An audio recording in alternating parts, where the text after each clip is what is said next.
اعوذ باللہ من الشیطان الرجیم بسم اللہ الرحمن الرحیم حافظوا على الصلوات والصلاة الوسطى وقوموا لله قانتين فإن خفتم فرجالا أو ركبانا فإذا أمنتم فاذكروا الله كما علمكم ما لم تكونوا تعلمون صدق اللہ العظیم۔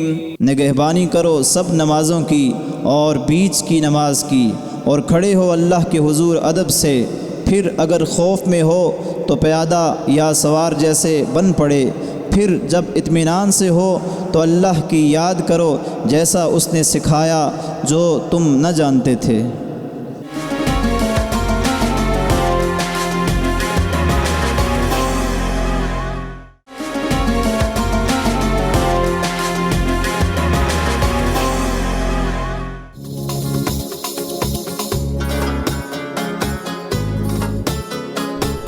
ناظرین کرام، السلام علیکم ورحمۃ اللہ وبرکاتہ۔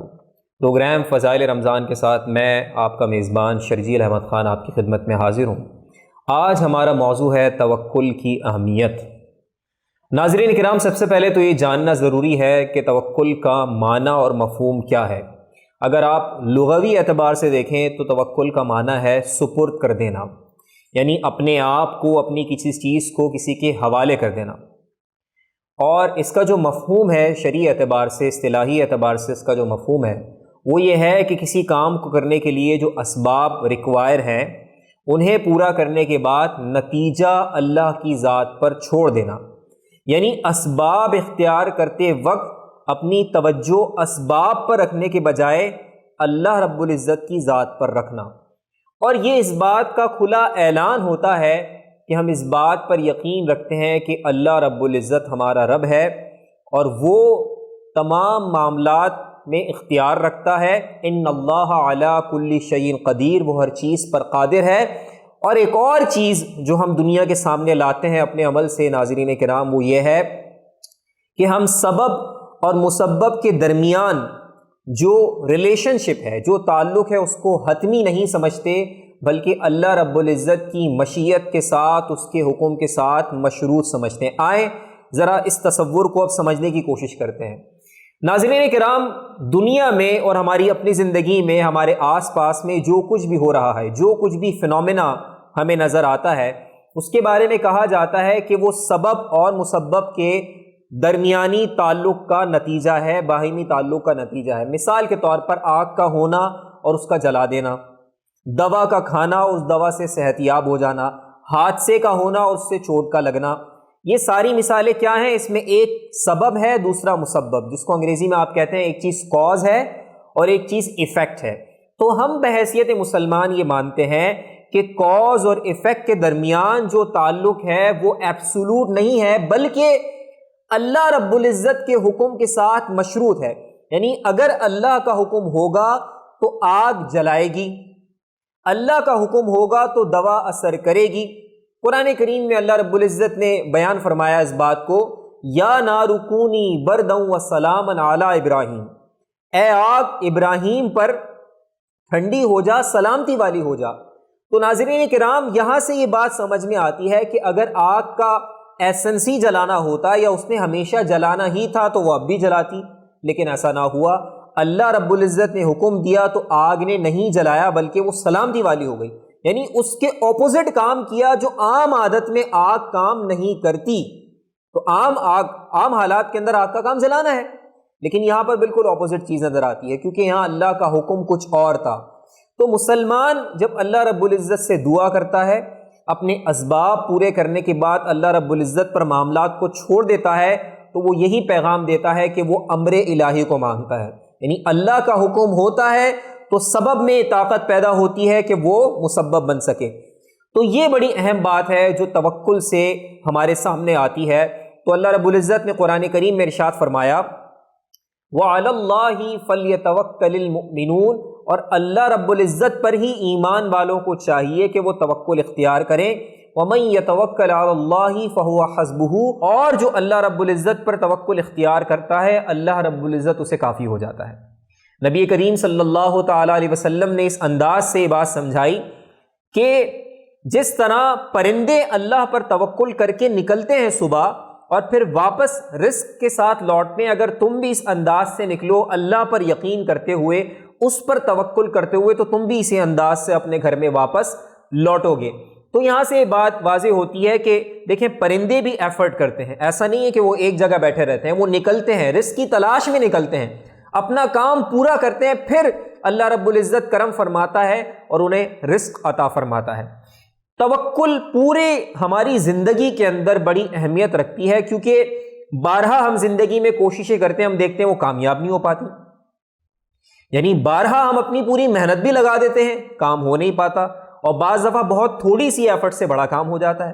یعنی اللہ رب العزت کے اختیار میں ہے، ہمارا کام صرف اسباب پر کام کرنا ہے اور اسباب کو اختیار کرنا ہے، لیکن جو معاملات ہیں، جو نتیجے کے معاملات ہیں، وہ اللہ رب العزت کی طرف سے ہیں، وہ اس کی مشیت کی طرف سے ہیں۔ لیکن آپ یہ دیکھیں کہ اللہ رب العزت نے کبھی بھی یہ نہ فرمایا کہ ہم اسباب اختیار نہ کریں، یعنی کسی کام کو کرنے کے لیے جو ریکوائر چیزیں ہیں ہم اسے کرنے سے پیچھے ہٹ جائیں۔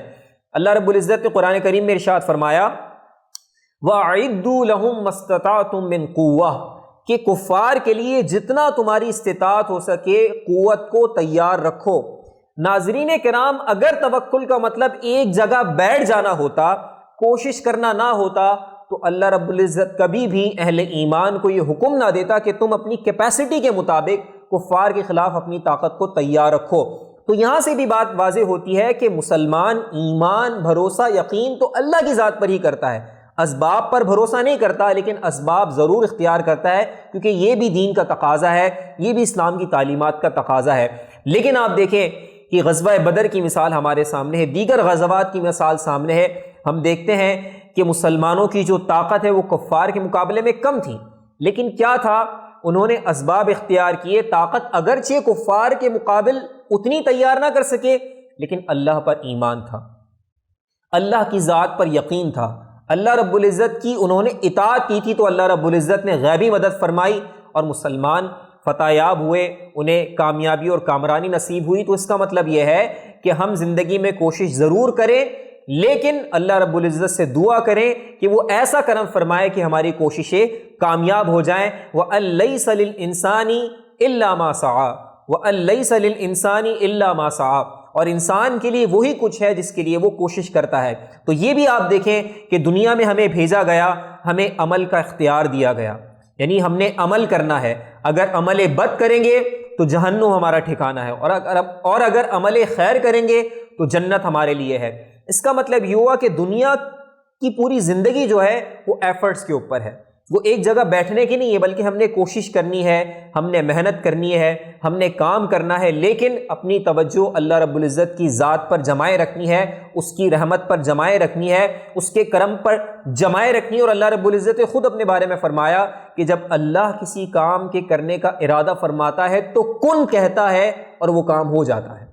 تو یہ اللہ رب العزت کی شان ہے، یعنی توکل کے اندر خود اللہ رب العزت کے قریب ہونے، اس پر یقین کرنے، اس پر ایمان رکھنے کے معنی پائے جاتے ہیں۔ پھر آپ خود لفظ اسلام پر بھی غور کریں کہ لفظ اسلام کا مطلب ہی سرنڈر کرنا ہے، یعنی surrender to the will of Allah almighty, کہ آپ اللہ رب العزت کی رضا کے آگے، اس کی مشیت کے آگے سر تسلیم خم کر دیتے ہیں کہ مولا جو تیری رضا ہے میں اس کے لیے تیار ہوں۔ تو اللہ کے رسول علیہ الصلاۃ والسلام نے خود اپنی زندگی سے توکل کا سبق دیا، صحابہ کرام نے اپنی زندگیوں سے توکل کا سبق دیا، اہل بیت نے اپنی زندگیوں سے توکل کا سبق دیا، بزرگان دین نے، اولیاء کرام نے، صوفیاء کرام نے اپنی زندگی سے توکل کا سبق دیا۔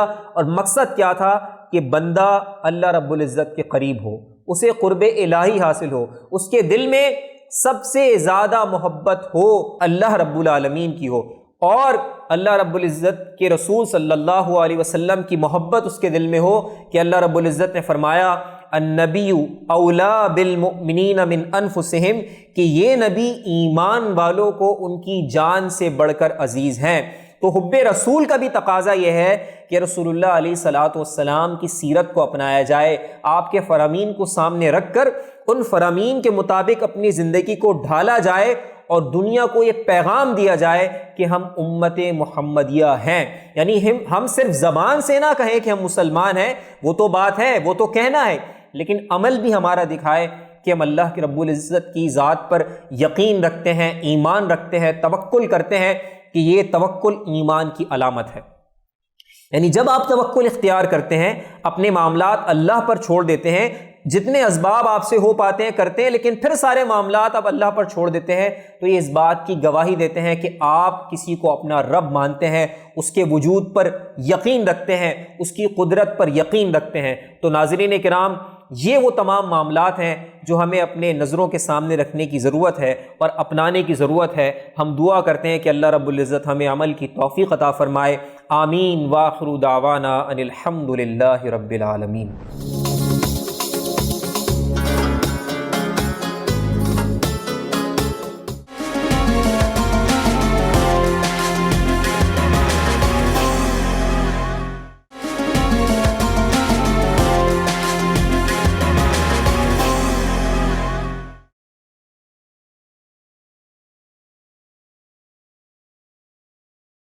الحمدللہ رب العالمین والصلاة والسلام علی سید الانبیاء والمرسلین اما بعد اعوذ باللہ من الشیطان الرجیم بسم اللہ الرحمن الرحیم یا ایہا الذین آمنوا لا ترفعوا اصواتکم فوق صوت النبی ولا تجہروا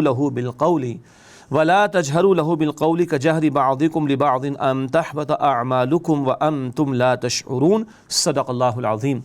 اللہم صلی علی محمد وعلی آل محمد وبارک وسلم. رب اشرح لی صدری ویسر لی امری واحلل عقدۃ من لسانی یفقہوا قولی واجعل لی وزیرا من اہلی. آمین یا رب العالمین. ناظرین کرام، السلام علیکم ورحمۃ اللہ وبرکاتہ. آج کی آیت کے حوالے سے جس آیت کریمہ کا ہم نے انتخاب کیا ہے، یہ سورۃ الحجرات کی آیت نمبر 2 ہے.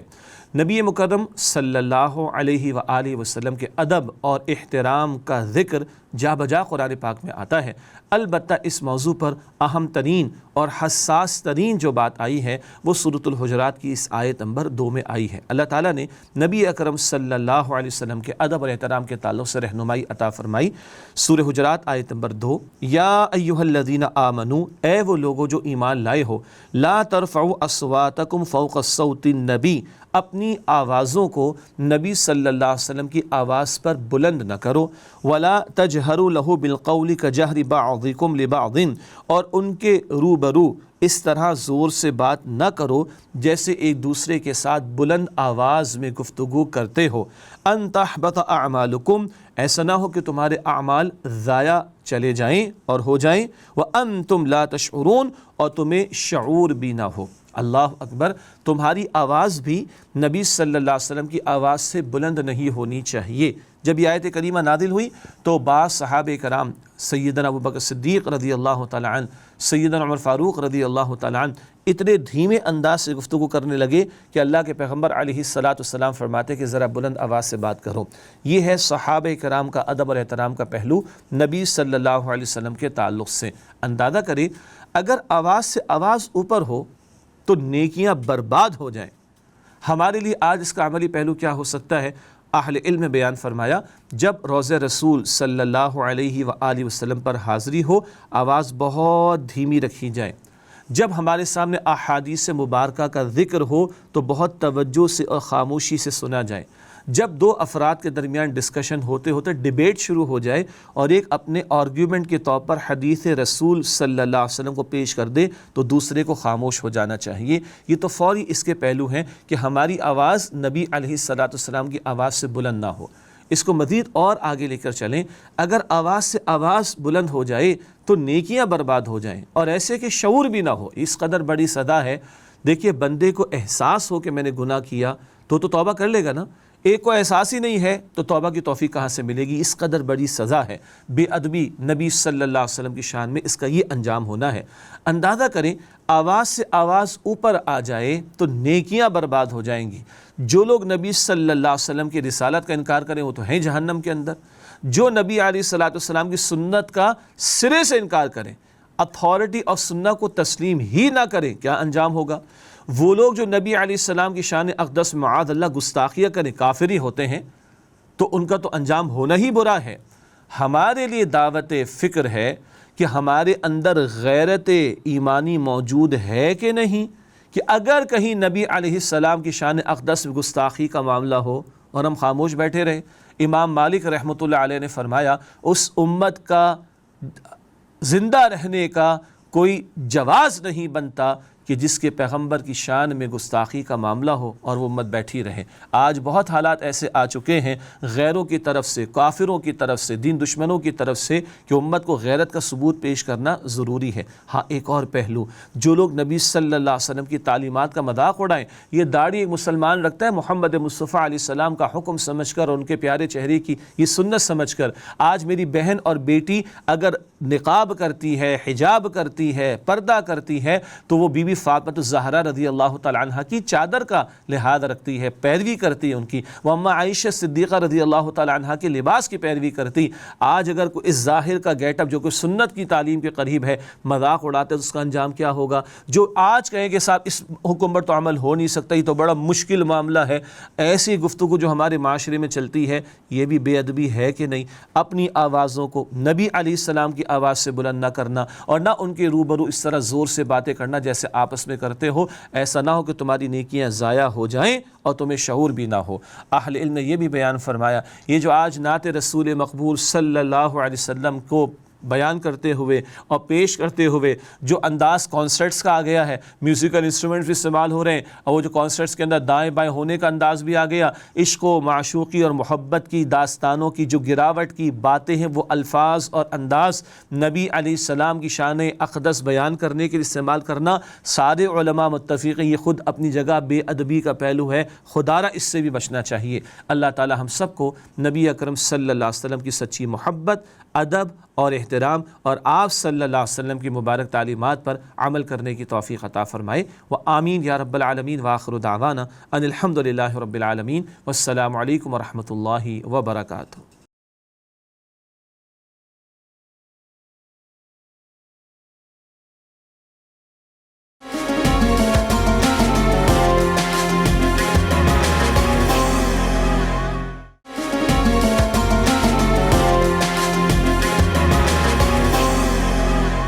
اللہ کا فرمان ہے اور نیکی کا سامان، رمضان ہے احسان، یہ رمضان ہے احسان۔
السلام علیکم، میں ہوں ناہید انصاری اور ہم ہیں اس وقت موجود 100 کوارٹرز کورنگی میں، اور ہم ہیں اپنا پروگرام پلے کا جو رمضان ٹرانسمیشن ہے احسان رمضان میں، اور ہم آئے ہیں کرنے ایک دن کی نیکی۔ وہ ایک دن کی نیکی ہزاروں دن کی نیکیوں کے برابر ہوگی اگر ہم نے ان سب کا ساتھ دیا، اور جو بھی میں آپ کر سکے کرتے رہے۔ یہ موقع پھر بعد میں ملتا ہے کہ نہیں ملتا، تو ہم چلتے ہیں اس گھر میں، یہ طیبہ کا گھر ہے، اور ملتے ہیں ان سے اور معلوم کرتے ہیں، معلوم تو ہے کہ ان کے بچوں کے ساتھ یہ اپنا گزارا کیسے کر رہی ہیں۔ تو چلتے ہیں اندر۔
اندر ہم آ چکے ہیں، اور جب آپ ایک سنتے ہیں، ایک ہم بات کرتے ہیں، ایک ہم جب اس جگہ موجود ہوتے ہیں اور ان لوگوں سے ملتے ہیں جو آپ اب دیکھیں گے میرے ساتھ. ہم آئے ہیں. آپ السلام علیکم، آپ کا نام؟ السلام. طیبہ. طیبہ. جی. ہم طیبہ کے گھر آئے ہیں اور آپ دیکھ رہے ہوں گے یہ 2 بچیاں ہیں اور یہ جڑواں ہیں. ان کے ماشاءاللہ آپ کے کتنے بچے ہیں؟ ابھی تو 6 بچے ہیں میرا. 4 بچوں کی ڈیتھ ہو چکی ہے، جو بھی ایسے ریٹارڈ تھے. 3 تو ایسے تھے، وہ باقی ایک تو پیدا ہوتے ہی انتقال ہو گیا تھا. یہ ہے زندگی. اور جیسے کہ ہمارے اس سیگمنٹ کا نام ہے ایک دن کی نیکی. جب آپ یہ دیکھ رہے ہوتے ہیں، اور ابھی ہم شو کر رہے تھے تو یہ جو ماں ہے یہ اٹھی، انہوں نے کہا اس کو پیاس لگ رہی ہے، ہوا نہیں لگ رہی، اس کی طبیعت خراب ہو جائے گی. یہ ایک صرف ماں لے کے چل سکتی ہے. مطلب ہم تھوڑی دیر بیٹھتے ہیں تو ہمارا دل جو ہے وہ بالکل ایسا ہو جاتا ہے کہ آپ کس طرح لے کے چلتی ہیں. یہ اللہ کا حکم ہے میرے اوپر، اللہ تعالیٰ نے رحم کیا ہے. سب تو بولتے ہیں نا، جب انسان جو برداشت کر سکتا ہے اس کو دیتا ہے اللہ تعالیٰ. تو اللہ تعالیٰ نے میرے اوپر رحم کیا ہے.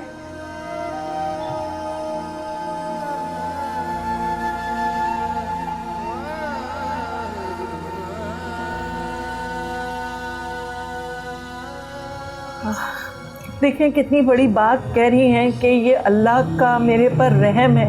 یہ بھی ایک یہ آزمائش تو ہے، مگر اللہ وہ آزمائش دیکھ کے یہ ایک ٹیسٹ ہے کہ آپ صبر کس طرح کرتے ہیں. اس طرح لے کے چلنا. ہمارے نارمل بچے ہوتے ہیں، ہم پریشان ہو جاتے ہیں. اور یہ کس طرح ان کو، جب میں آئی تھی دونوں بچے یہاں لیٹے ہوئے تھے، اور آپ حال دیکھیں. مطلب رات کو بھی جگاتے ہوں گے آپ کو بچے؟ نہیں ماشاءاللہ ایسے کوئی بات نہیں. سو جاتے آرام سے، جب ٹائم ہوتا ہے اپنا کھانا جگہ. کھاتے نہیں، وہ تو کھلانا پڑتا ہے. چبا کے بھی کھا نہیں سکتا، جو بھی کھلاتے ہیں وہ کھاتا ہے، لیکن کھاتا ہے. یہ چبا بھی نہیں سکتے. 9 سال کے، یہ ٹوینز ہیں. تو یہ وہ چیزیں ہیں کہ آپ لوگ تو ایک دن کی نیکی کا مطلب یہ کہ ایک چیز کو دیکھ کے دل پہ اثر ہوتا ہے. یہ لائیو ہے، یہ ہو رہا ہے، اور ہم لوگ اپنی ہی دنیا میں مصروف ہیں. اور ہم کو جب کبھی کوئی کچھ کہتا ہے ہم سمجھ نہیں پاتے. مگر جب میں یہاں آئی ہوں تو آپ یہ بات تو نہیں کرتی؟ کون؟ یہ بچے بات تو بالکل یہ نہ سمجھتا ہے، نہ بول سکتا ہے، نہ بس سنتا ہے. بس لیٹی رہتی ہے. یہ تو تھوڑا بہت ادھر ادھر جا سکتے ہیں، لیکن وہ تو بس ایسے ہی لیٹی رہتے ہیں. میاں بھی ان کے بیمار ہیں، اور ان کے ماشاءاللہ بھی 6 بچے ہیں، اور جن میں سے 4 کی ڈیتھ ہو گئی ہے. نہیں، وہ ابھی بھی 6 بچے ہیں میرا. ابھی آپ کے 4 کی ڈیتھ ہو گئی ہے. اور ابھی جب میں آئی تو ان کی یہاں بڑی بیٹی کھڑی تھی. وہ کتنے سال کی جو ابھی تھی یہاں؟ ابھی اس سے بڑی ہے. یہ 9 سال ہیں، وہ 11 تو میں نے کہا آپ ان کو بٹھائیں، تو کہنے لگی نہیں یہ بچیاں، کیونکہ باپ بھی کام نہیں کر رہے، تو کہنے لگی یہ ان کی کمیٹی 5 روپے کی ڈالی ہے، تو کچھ سامان لے کے وہ باہر بیچ رہی ہے سامان، تاکہ بچے آتے ہیں چاکلیٹ جو بھی پتہ نہیں، مجھے نہیں معلوم کیا بیچ رہی ہے. یہ پاپڑی وغیرہ بیچتے ہیں. پاپڑی. یہ ایک ماں کو سلوٹ ہے. یہ ہم سب کے لیے ایک سلوٹ ہے. یہ مجھے دکھائیے کہ یہ ان کے ڈائریکٹر آف سوشل ویلفیئر سے گورنمنٹ آف سندھ کا ہے، ڈسیبلٹی سرٹیفکیٹس ہیں یہ. تو یہ ان 2 بچے کس طرح سنبھالتی ہوں گی، کس طرح کی، یہ میرے اور آپ کے لیے بھی سبق ہے. آپ اگر ایک دن کی نیکی لیے جو بھی مدد کرنا چاہیں، آپ پلے انٹرٹینمنٹ کے نمبر ہمارا چل رہا ہوگا. آپ جو بھی مدد کرنا چاہیں، نیکی کمانا چاہیں، ایک دن کی نیکی کیا آپ کی زندگی کی بھر کی یہ نیکی ہے. تو یہ آپ کو دکھانے کا مقصد یہ نہیں ہوتا کہ ہم ان کے لیے کچھ وہ کر رہے ہیں، مگر جب آپ ایسی جگہ پہ جاتے ہیں اور لوگوں سے ملتے ہیں، آپ کو احساس ہوتا ہے کہ ہم اللہ کا جتنا بھی شکر ادا کریں کم ہے. یہ ایک ماں ہوتے ہوئے یہ کس طرح ان بچوں کو سنبھال رہی ہیں. ان کے شوہر جو ہیں وہ کوئی کام نہیں کرتے ہیں. ابھی اس کا طبیعت خراب ہے، اس کی وجہ سے وہ کام نہیں کر سکتا. کیا ہوا ان کو؟ یہ اس کو ہرنیا کا آپریشن ہوا تھا، وہ ابھی پتہ نہیں کیا ہوا. ابھی وہ دل کا پٹی بھی کروایا. اور یہ ہے زندگی. آپ کچھ کہنا چاہیں گے؟